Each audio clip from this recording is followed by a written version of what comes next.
When the first American Jeeps rolled off the landing ships and into the sands of North Africa in late 1942, they didn't look like much. Squat, boxy and bare-boned, just an olive-green skeleton on four wheels. No armor, no roof, no doors, no insignia that screamed power. To the Germans watching from the ridgelines, they looked more like farm tractors than instruments of war. The Afrika Korps laughed. They called it der Spottwagen, the mockery car.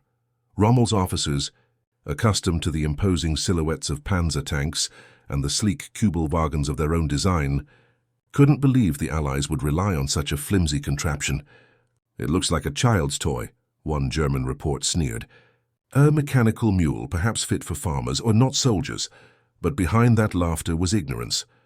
What they couldn't see beneath the Jeep's plain exterior was a marvel of simplicity, a machine that embodied a uniquely American kind of genius, rugged practicality. The Jeep wasn't made to intimidate. It was made to survive. Within weeks, that laughter began to fade. The Desert Campaign exposed the weakness of German logistics. Their armored divisions were fast but thirsty, their supply convoys brittle. The Americans, meanwhile, had a secret weapon not in steel or firepower, but in mobility. The Jeep could go where trucks bogged down, could maneuver through ravines, climb dunes, and cross wadis that stopped heavier vehicles cold. At night, those same toy cars began appearing on the horizon, carrying reconnaissance teams, radio operators, and medics. They ferried ammunition to frontline riflemen, pulled wounded men from burning half-tracks, and guided Sherman tanks through minefields. The Germans stopped laughing when they realized those small silhouettes often heralded chaos. Captured enemy reports from early 1943 note increasing encounters with highly maneuverable American vehicles operating beyond expected ranges. They called them Spauwagen, the scout cars, and began prioritizing their destruction. But the truth was, the Jeep had already proven something profound. War wasn't just about armor and guns. It was about endurance. To the men who drove them, dirty, sunburned, and grinning under their steel helmets, the Jeep wasn't just transportation. It was freedom on wheels. It was a lifeline in the desert's deadly emptiness. One American pilot, forced down near Tobruk, later wrote in his diary, "I prayed for rescue, and when I saw that little Jeep bouncing through the sand toward me, I thought I was seeing an angel." From that day forward, no one on the German side laughed again. The Jeep had proven its worth, not through firepower, but through reliability, courage, and the simple brilliance of doing exactly what it was designed to do: go anywhere, survive anything, and never stop. In the summer of 1940, as the fires of war consumed Europe and the world teetered on the brink of chaos, the United States Army faced a crisis of its own. Their motor pool was outdated, cumbersome, and completely unprepared for the kind of fast-moving, mechanized warfare the Germans had unleashed across Poland and France. What the Army needed was clear: a new kind of vehicle, light, agile, and capable of crossing rough terrain with speed and reliability. The problem? They didn't have one. So the Army issued a bold challenge to America's automobile industry: build us a reconnaissance vehicle weighing under 1,300 pounds, capable of four-wheel drive, carrying a .30 caliber machine gun, and ready for testing in just 49 days. It was, by every engineering standard, an impossible demand. Yet three companies stepped forward: Bantam, Willys Overland, and Ford. What followed was one of the most extraordinary industrial races of the war. The first prototype, the Bantam reconnaissance car, was born in Butler, Pennsylvania. A small team of engineers worked day and night to meet the Army's impossible deadline. They succeeded, delivering the prototype in time, a crude but functional machine that impressed the test drivers at Camp Holabird. Bantam had proven the concept could work, but Bantam lacked mass production capacity, and the Army needed thousands, not hundreds, of vehicles. Enter Willys Overland, a struggling car maker from Toledo, Ohio, and Ford Motor Company, the industrial giant from Detroit. Both were tasked with refining Bantam's design into something durable, easy to produce, and ready for global war. Willys added a heart to the machine, a 60-horsepower Go Devil engine that turned the little car into a powerhouse. Ford contributed advanced mass production techniques, ensuring the vehicle could be built by the tens of thousands. The result was the Willys MB, standardized in 1941. Simple, rugged, and incredibly versatile, It could be stripped down, repaired in the field, and transported by plane or ship. It could climb a 60% grade ford rivers and survive the worst terrain known to man. Soldiers who tested it were amazed. One lieutenant reportedly said, "This thing can go anywhere. If it can't, I'll carry it there myself." When the first batch rolled off the assembly lines, no one yet knew they were witnessing the birth of an icon. The Jeep, as soldiers affectionately called it, was about to become more than a vehicle. It would become a symbol of ingenuity, adaptability, and freedom. It was not built for comfort. It was built for war. By the end of 1941, the U.S. Army had found its perfect companion, a mechanical mule that could carry men, guns, and hope itself across the battlefields of a world at war. And though its shape was humble, its destiny was legendary. When the U.S. Army first deployed Jeeps to North Africa in late 1942, the vehicle faced its ultimate trial by fire. The barren expanses of Tunisia and Libya were a mechanic's nightmare, scorching heat by day, freezing cold at night, and fine desert sand that clogged every engine. The Germans, led by the legendary Field Marshal Erwin Rommel, had mastered desert warfare. They had sleek, well-armored vehicles and the fearsome panzer divisions that had swept across Europe. The Americans arrived green and untested. Their secret weapon? The Jeep. At first, Rommel's Afrika Korps barely noticed the small, open-topped American machines. They seemed fragile, almost laughable beside the angular bulk of German half-tracks. But in the hands of determined Allied soldiers, the Jeep became something far more dangerous, an unpredictable, omnipresent threat. The British SAS quickly recognized its potential, modifying Jeeps into fast-attack desert raiders armed with twin Vickers or Browning 50 caliber machine guns. They painted them in camouflage sand tones and tore through German supply lines at night, engines roaring like angry hornets. In one famous raid in 1942, a column of just 15 SAS Jeeps destroyed over 30 aircraft parked at the German-held Sidi Hanaish airfield and escaped into the darkness before the Luftwaffe could retaliate. The Germans were stunned. Reports described small, highly mobile Allied vehicles appearing and vanishing with deadly precision. What they once called toys were now tools of terror. The Jeep's simplicity became its greatest strength. It didn't require paved roads or repair depots, just a wrench, a spare tire, and sheer determination. Drivers learned to coax every ounce of power from the Willys Go Devil engine, even in blistering temperatures that melted oil cans. When trucks bogged down or tanks overheated, the Jeep pressed forward. It could traverse dunes, scale ridges, and cross wadis that left heavier vehicles stranded. Rommel's men began capturing every Jeep they could find, repainting them with black crosses and using them for reconnaissance. They respected its versatility, even envied it. One German officer reportedly remarked, "Give me a company of those little machines, and I could cross Africa." By the end of the North African campaign in 1943, the Jeep had earned its baptism in fire and sand. What began as a subject of mockery had become the backbone of Allied mobility. It carried officers, ammunition, wounded soldiers, and hope across the same deserts that had once seemed impenetrable. The laughter of the Afrika Korps was long gone, replaced by a grudging admiration for the little machine that refused to die. As the war spread across continents, the Jeep followed, from the deserts of North Africa to the jungles of the Pacific and the hedgerows of Europe. It became the universal soldier's companion, a friend that never failed, even when men and machines around it broke. Unlike the specialized German vehicles that required careful maintenance and dedicated roles, the Jeep could do everything. It carried generals to battle and stretcher-bearers to the wounded.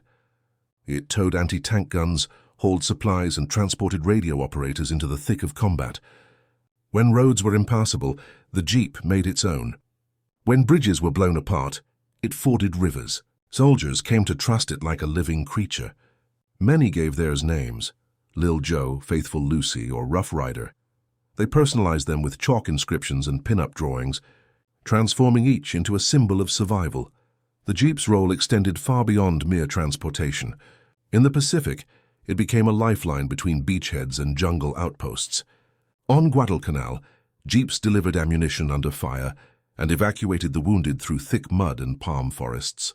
In Europe, They sped through bombed villages, carrying messages and orders that turned the tide of battles. When snow fell during the Battle of the Bulge, jeeps fitted with makeshift tire chains still pushed through, defying conditions that grounded even tanks. But the jeep wasn't just about performance. It was about presence. Civilians across occupied Europe saw the little vehicle as a symbol of liberation. When the first American forces rolled through the cobbled streets of Normandy, Parisians threw flowers onto their hoods and cried tears of joy. Photographs from the liberation showed jeeps overflowing with smiling soldiers, flags waving, children perched on the fenders. To many, the sight of a jeep meant freedom had returned. By 1943, the jeep had become more than a military asset. It was an icon of Allied resolve. Its simplicity was deceptive. Beneath its plain metal frame was the embodiment of an entire nation's industrial might and adaptability. While the Germans built their machines for perfection, America built the jeep for function. It was repairable by a farmhand, operated by anyone, and ready for anything. From the deserts to the snowfields, it carried not just men, but morale. It was the chariot of the common soldier, the quiet hero that never sought recognition, only to keep moving forward. No matter the terrain, by 1943, the jeep was no longer a novelty. It was a necessity. More than 300,000 of them were now scattered across every front of the global war. In the mud of Italy, the jungles of Burma and the frozen steppes of Russia, the small American vehicle became a symbol of unstoppable movement. The jeep's adaptability made it the backbone of Allied logistics. It didn't matter if it ran on low-grade fuel, if the oil was dirty, or if the tires were worn to threads. It kept going. Soldiers joked that if you gave a jeep enough rope, it could pull the world. Commanders relied on it to connect the chaos of war. Supply convoys, artillery units, airfields, hospitals. It was everywhere, doing everything. The Germans took notice. Captured jeeps became valuable prizes. Wehrmacht officers painted over the white stars and replaced them with black crosses. They used them to patrol airfields, scout enemy positions, and move officers quickly between command posts. Some Luftwaffe pilots even used stolen jeeps as personal transport, calling them our best American imports.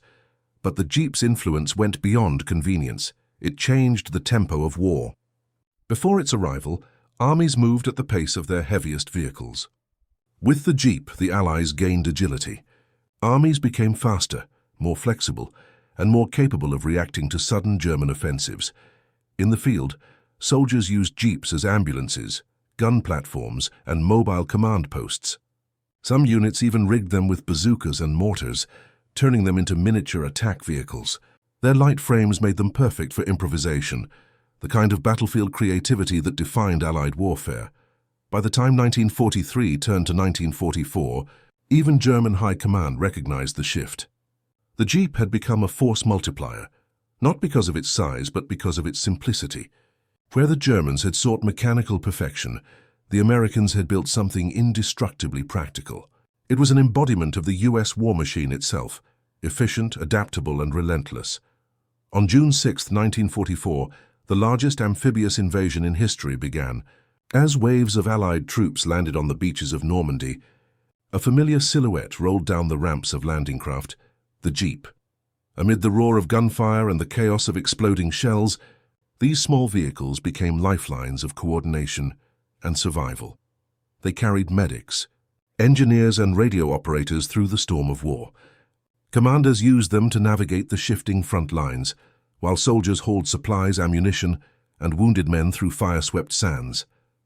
On Omaha Beach alone, hundreds of jeeps landed under direct enemy fire.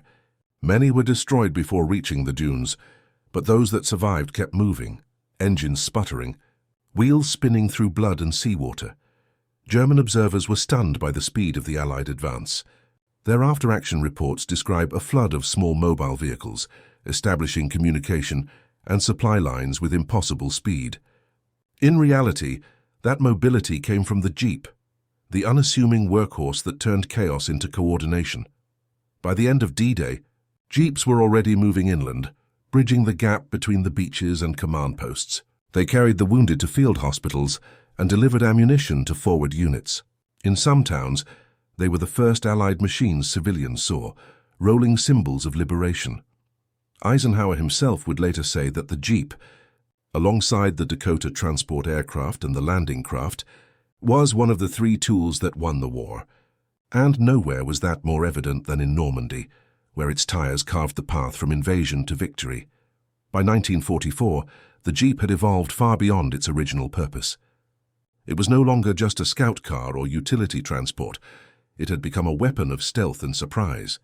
Across the fields of France, the mountains of Italy, and the jungles of Burma, Allied special forces and resistance fighters transformed the little machine into an instrument of unconventional warfare. The British SAS were among the first to see its hidden potential. They stripped their jeeps of unnecessary weight, mounted twin 50-caliber Brownings, and loaded them with spare fuel cans and grenades. Under moonless skies, they sped deep behind German lines, engines throttled low, headlights blacked out. Their raids were legendary, swift, brutal, and precise. They would strike airfields, fuel dumps, and convoys, then vanish into the night before the enemy could react. These phantoms of the desert, as the Germans called them, owed their success to the Jeep's silent efficiency and near unnatural agility. In occupied France, the American OSS and British SOE used Jeeps to arm and support the local resistance. They were dropped in crates from aircraft, quickly assembled in farm barns or forest clearings. Resistance groups used them to ferry weapons, sabotage rail lines, and evacuate Allied pilots shot down over enemy territory. For many French villagers, the first sound of liberation wasn't the thunder of tanks. It was the soft growl of a Jeep engine rolling out of the woods. In the Italian campaign, Jeeps climbed treacherous mountain passes that even mules couldn't navigate. In the jungles of Burma, they became lifelines for Merrill's marauders, pushing through choking vines and torrential rains to deliver supplies. In the Pacific, they drove onto coral beaches alongside Marines, braving sniper fire and shell bursts to pull wounded men to safety. The Jeep's success behind enemy lines wasn't luck. It was design. Its four-wheel drive, short wheelbase, and simple mechanics allowed it to perform miracles where heavier vehicles would be useless. Its adaptability turned ordinary soldiers into tacticians and mechanics into innovators. By 1944, German intelligence recognized this with growing alarm. Their reports described light Allied vehicles of great effectiveness in irregular warfare, warning that these small units were crippling supply chains. The irony was sharp. The same machine they had once mocked as a toy was now haunting them from every shadow. Wherever freedom crept back into occupied soil, the Jeep was there, not with fanfare or banners, but with quiet determination, carrying courage behind enemy lines. By mid-1944, the German war machine, once considered unstoppable, began to falter. The Allies had landed in Normandy, the Red Army was pushing from the east, and the skies belonged to American bombers. Amid this turning tide, one of the most telling symbols of German desperation was their growing obsession with capturing Jeeps. At first, the Wehrmacht had dismissed them entirely. German officers favored their own vehicles, like the Volkswagen Kübelwagen, designed by Ferdinand Porsche, and the amphibious Schwimmwagen. These machines were elegant and efficient, reflecting German engineering's obsession with precision. But they were also overcomplicated. When mud, snow, or terrain turned hostile, their gears jammed, their engines failed, and spare parts were scarce. The Jeep, by contrast, just kept moving. It was rough, loud, and simple, but it worked. German field reports began to acknowledge this uncomfortable truth. One intelligence summary noted, "The small American four-wheel vehicle exhibits excellent mobility under all conditions. It is technically inferior in theory, but superior in practice." That single sentence captured the fundamental difference between the two armies. One sought perfection, the other sought practicality. Soon captured Jeeps became prized possessions among German officers.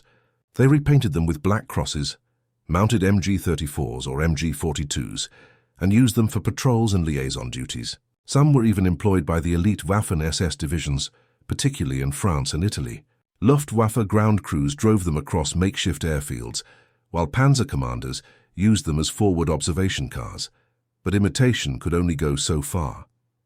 When German engineers tried to replicate the Jeep's design, they found themselves shackled by bureaucracy and lack of materials. The Kübelwagen was reliable on roads but helpless off them. The Schwimmwagen was versatile but expensive to produce. The Jeep's brilliance lay in its simplicity. Every bolt, every panel had a purpose. Captured German diaries often mention admiration, even envy, for the little American machine. One entry from an officer in Normandy read, "These vehicles, they are everywhere. They move like ghosts, tireless, indifferent to mud or terrain. We have nothing like them." By the end of the war, the Jeep had not only outperformed its enemies, it had outlasted them. What began as a symbol of ridicule had become an object of desire. The Germans had learned a hard lesson. Innovation isn't always about sophistication. Sometimes victory belongs to the simplest design, the one that never quits. When the guns finally fell silent in 1945, and the world began to pick up its shattered pieces, one machine remained on the roads, the Jeep. More than 640,000 had been built, scattered across every corner of the world, and now they carried not soldiers but survivors.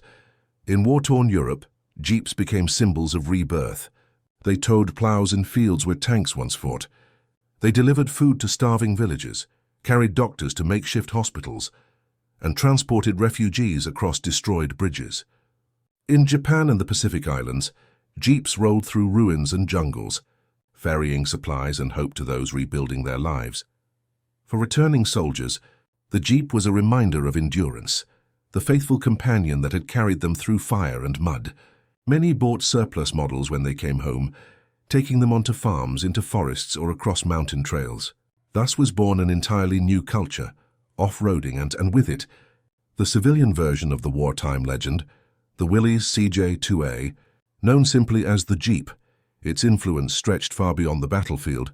Around the world, nations adopted the design for their own armies. Britain's Land Rover, Japan's Toyota Land Cruiser, and Russia's Gaz-69 all traced their lineage to that humble American machine. The Jeep had become not just a tool of war, but a template for peace. Photographs from post-war Europe tell the story better than any words. Children playing on old Jeeps abandoned in fields, farmers using them to tow hay, Allied officers riding through the rubble of Berlin with civilians cheering around them. The Jeep, once mocked as a toy, had become the chariot of liberation. Even General Eisenhower, reflecting on the war years later, declared, "The Jeep, the Dakota, and the landing craft were the three tools that won the war." And he wasn't exaggerating. The Jeep had proven that power wasn't always measured in firepower or armor. Sometimes, it was measured in endurance, reliability, and the will to keep moving forward. The people adopted it because it represented something bigger than war: freedom. Segment 10. The legend. That endured, the war had ended. But the Jeep's story had only just begun. From the ruins of Europe to the backroads of America, it became a universal symbol of determination, a reminder that even the simplest designs can change the world. Its descendants would serve in Korea, Vietnam, and beyond. In peace and in war, the Jeep remained the standard of toughness. Farmers, explorers, soldiers, and adventurers all trusted it, because they knew that if the Jeep could conquer the deserts of Africa and the mountains of Italy, it could conquer anything. By the time the final tally was counted, the Jeep had covered over 14 million miles across every theater of war. It had towed planes, crossed rivers, and climbed mountains. It had carried presidents, generals, and privates alike. It had become, quite simply, the most recognized vehicle in history. The Germans who once laughed at it ended up driving it. The soldiers who relied on it never forgot it. And the world that watched it roll through the ashes of war came to see it as more than a machine. It was a testament to human ingenuity. Today, nearly a century later, the Jeep's silhouette remains instantly recognizable. Modern versions carry more power, more polish, but the spirit is unchanged. It still stands for freedom, endurance, and courage. In museums, in parades, and in veterans' memories, the Jeep endures, the little car that carried a world at war toward victory. And though time has moved on, the lesson it taught remains timeless. Greatness is not always born of might or luxury, but of purpose, resilience, and the will to endure. The Jeep that made the Nazis laugh became the Jeep that made history.